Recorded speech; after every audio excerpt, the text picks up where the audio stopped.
김재용 수의사입니다. 얼마 전에 저희 병원에 내원한 보호자분이 선생님 유튜브를 보는데 선생님 이야기하고 다른 방송에 있는 선생님 이야기가 너무 틀리는데 어떤 말이 맞는지 정말 모르겠다고 진짜 고민이 돼서 물어보시더라고요. 그 내용은 어떤 선생님은 물을 많이 먹이라 한 게 고양이에 좋다 하고 어디 보니까 또 물을 너무 많이 먹이니까 병이다고 이야기를 하는 걸 들었는데 고양이는 물 많이 먹은 게 좋은 거 아니에요? 라고 물어보시더라고요. 네, 맞습니다. 그랬어요. 그랬더니 근데 또 어떤 방송에서는 물 많이 먹으면 병이니까 이거 치료받아야 된다는데 그거는 또 무슨 이야기입니까? 라고 물어보시더라고요. 그래서 저도 제가 유튜브도 캣튜브를 하고 있는데 이제 이런 게 있는 것 같습니다. 보통 한 2분 3분 압축된 영상이 나가다 보니까 핵심적인 이야기를 해야 되거든요. 그러다 보니까 환자에 맞는 그 증상에 따른 이야기들을 하는데 비뇨기 증상이 있는 환자라든지 오줌을 못 산다든지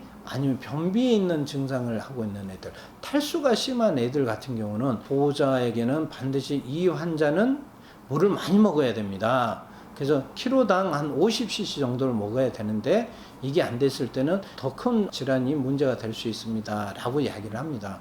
대신 갑자기 이가 당뇨병이라든지 심부전이라든지 아니면 갑상선 기능 항정증 같은 이런 질환이 있는 애들은 계속 물을 먹거든요. 오줌을 또 계속 쌉니다. 이걸 다음 단뇨라고 이야기하는 이런 애들 같은 경우는 물을 많이 먹을 때 가장 대표적인 증상 중에 하나거든요. 그러니까 이거는 병이거든요. 환자의 어떤 상태에 따라서 이게 물을 많이 먹어라 적게 먹어라 할 수 있는 거지, 이게 물을 많이 먹었다 적게 먹었다 라고 해서 병이냐 아니냐 라고 이야기하지는 않는데, 영상을 통해서는 물을 많이 먹어야 됩니다. 그리고 물 많이 먹으면 이게 질병입니다 이렇게 이야기하는 게 보호자가 봤을 때는 혼동스러운 영상들일 수 있을 것 같습니다. 이 부분은 주치의 선생님하고 좀 이야기해서 환자에게 맞는 증상에 대한 이야기를 하고 개선하면 좋겠다라고 생각하고요. 고양이 같은 경우는 진료를 할 때 체온이라든지 청진기라든지 체중을 가장 기본적으로 하는 게 기본입니다. 그런데 고양이가 뭐 그렇게 잘 협조적인 애들도 많이 있겠지만 그렇지 않잖아요. 뭐 바로 그냥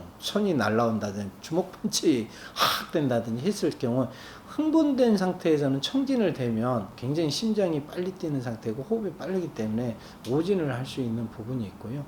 막 이게 무서워서 뭐 체중계 올라가는데 우다다 해갖고 뭐 다른 데로 도망가려고 했을 때 체중을 잴 수 없는 부분이라든지, 체온은 또 어떻게 사람 같은 경우는 겨드랑이라든지 이런데 뭐 이렇게 이마에 하지만은 대부분 정확한 체온을 측정하기 위해서는 항문에 체온계를 넣어야 되는 부분이 있습니다. 좀 협조적인 애들 같은 경우는 괜찮지만 그렇지 않는 경우에는 좀 힘들 수 있거든요. 그런데 그 영상 이제 보다 보면 이런 청진이라든지 아니면 체온이라든지 체중을 재지 않았을 때는 조금 나쁜 병원 내지는 유능하지 않는 선생님, 실력이 없는 선생님, 이런 식의 방송이 있는데 그 선생님이 이야기하는 어떤 내용은 그런 의도가 아니라 건강 체크의 가장 기본적인 혈액 검사나 어떤 엑스레이 이런 것들도 중요하지만 가장 기본적인 신체 검사가 중요하다는 그런 의미에서 하는 거지, 얘들이 어떤 순화적이고 굉장히 협조적인 환자들 같은 경우는 당연히 그걸 해야겠지만 대부분